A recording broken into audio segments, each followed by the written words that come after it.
Halo selamat pagi saudara, saya Glenny Soktani yang menemani Anda di Kompas Bisnis. Hilirisasi sektor mineral terutama nikel masih menjadi penarik terbesar investasi di Indonesia. Hilirisasi terutama nikel sejalan dengan kenaikan ekosistem kendaraan listrik. Pada kuartal keempat, total investasi hilirisasi mineral masih didominasi smelter dengan nilai 65,1 triliun. Jenis komoditas pimpinannya adalah nikel dengan nilai 39,6 triliun rupiah.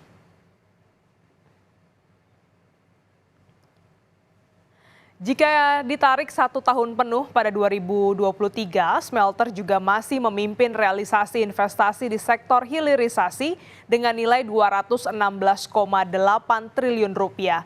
Sektor nikel menyumbang investasi dengan nilai 136,6 triliun rupiah. Menteri Investasi Bahlil Lahadalia bilang bahwa hilirisasi masih akan menjadi fokus penarik investasi di sepanjang 2024. Apa saja yang menjadi andalan kita masih saya dorong selain di infrastruktur, di jasa itu sektor hilirisasi. Karena saya target nanti di tahun 2024 hilirisasi yang sekarang sudah mencapai hampir 40% itu akan mencapai di sekitar 45-50%. Jadi di hilirisasi tapi diperluas, tidak di pertambangan aja, kita sudah mulai perluas karena calon-calon investornya juga udah mulai kelihatan. Ngebutnya investasi smelter justru menjadi kekhawatiran bagi pelaku industri. Sebab nikel yang jadi komoditas andalan pemerintah beberapa tahun terakhir pamornya mulai redup.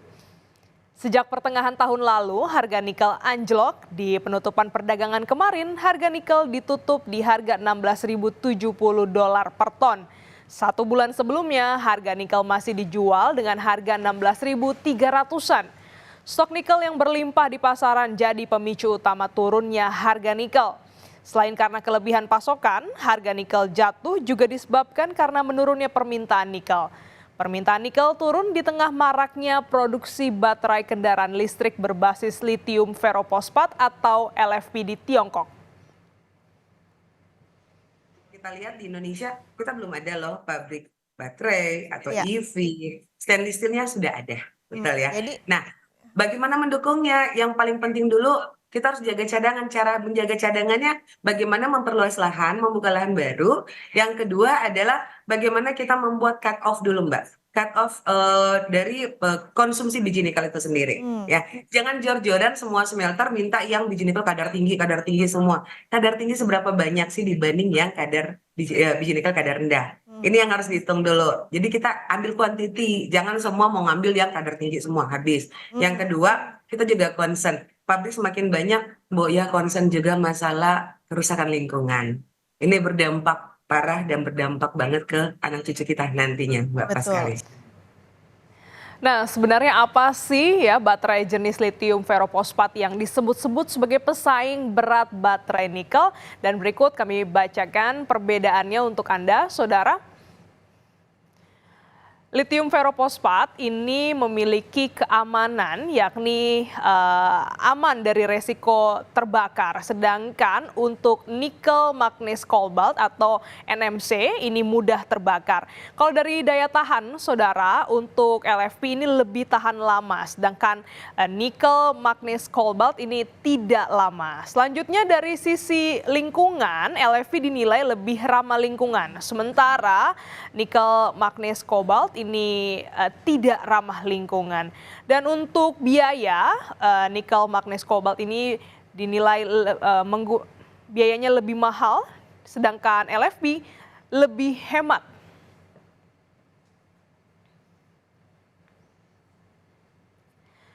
Menko Kemaritiman dan Investasi Luhut Binsar Panjaitan buka suara soal masalah nikel yang sempat disebut-sebut saat debat Cawapres pada hari Minggu kemarin.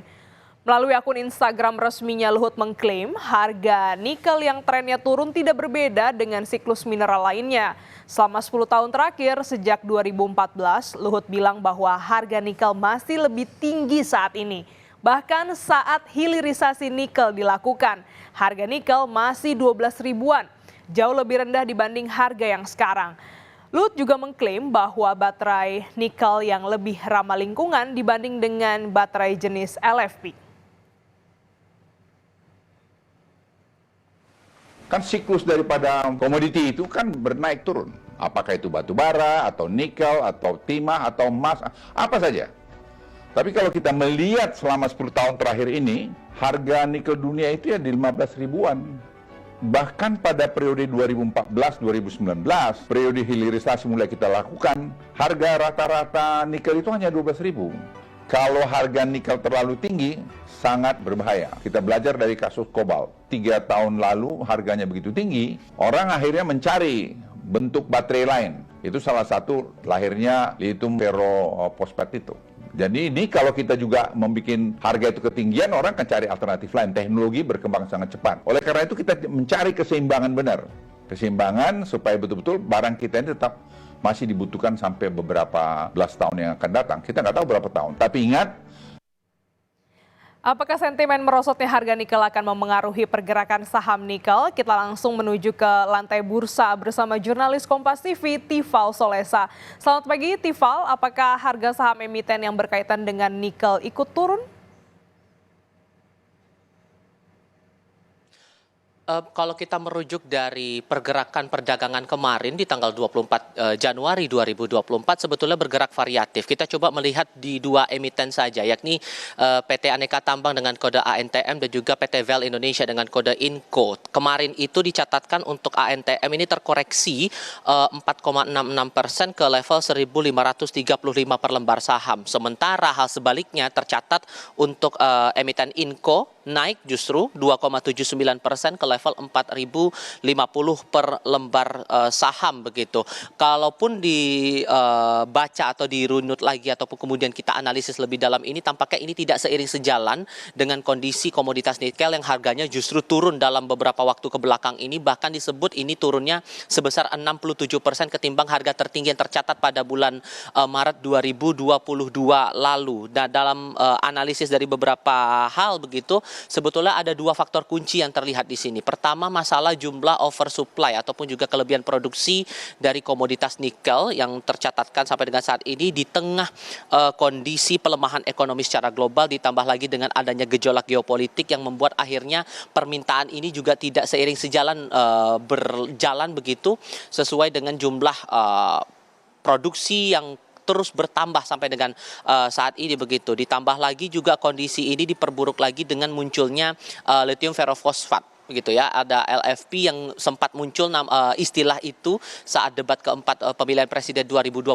kala itu, yang disebut-sebut ini menjadi sumber alternatif baru menggantikan nikel sebagai bahan baku baterai kendaraan listrik. Kita paham juga bahwa pemerintah Indonesia sampai dengan saat ini masih terus menggenjot industri kendaraan listrik, dan diutamakan lagi ada target yang dipatok begitu oleh pemerintah Indonesia agar Indonesia ini bisa menjadi negara dengan produksi baterai kendaraan listrik terbesar begitu, dengan komoditas nikel kita yang juga terbilang cukup besar. Tak main-main kalau kita lihat dalam catatannya, posisi Indonesia ini dalam segi produksi maupun juga cadangan nikel ini menjadi negara yang memegang paling banyak begitu. Untuk level produksi angka kita 48,8% dari komoditas secara global, lalu untuk cadangan nikel kita terbesar 29,8% secara global juga.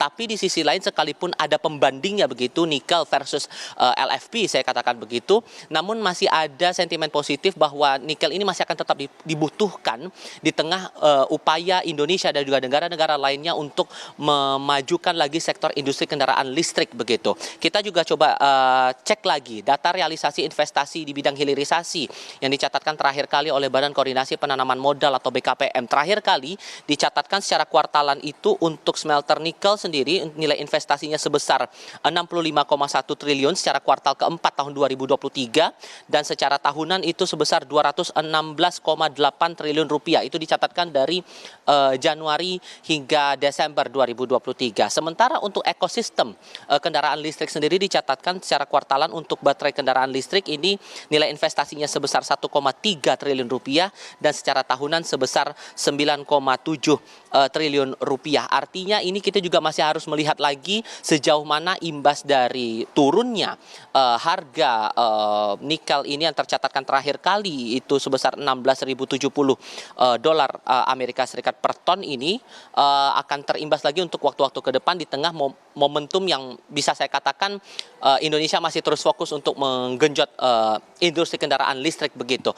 Ditambah lagi kita juga akan melihat bagaimana pergerakan dari indeks harga saham gabungan. Kita juga masih menunggu ini momen pembukaan perdagangan saham di sesi pertama. Kalau kita merujuk lagi di perdagangan di tanggal 24 Januari kemarin, itu posisi IHSG ini terkoreksi sebesar 0,39% ke level 7.227,8 dan dengan beberapa sentimen begitu, dan nanti kita juga akan lihat sejauh mana pergerakannya. Tapi ada beberapa proyeksi dari sejumlah analis bahwa nanti akan ada level support untuk IHSG dalam perdagangan kali ini di level 7.200 dengan level resisten juga 7.270 dengan sejumlah sentimen yang disebut-sebut akan banyak sentimen baik, terutama untuk data-data investasi dan juga data-data ekonomi yang menjadi penggerak begitu untuk perdagangan pada hari ini.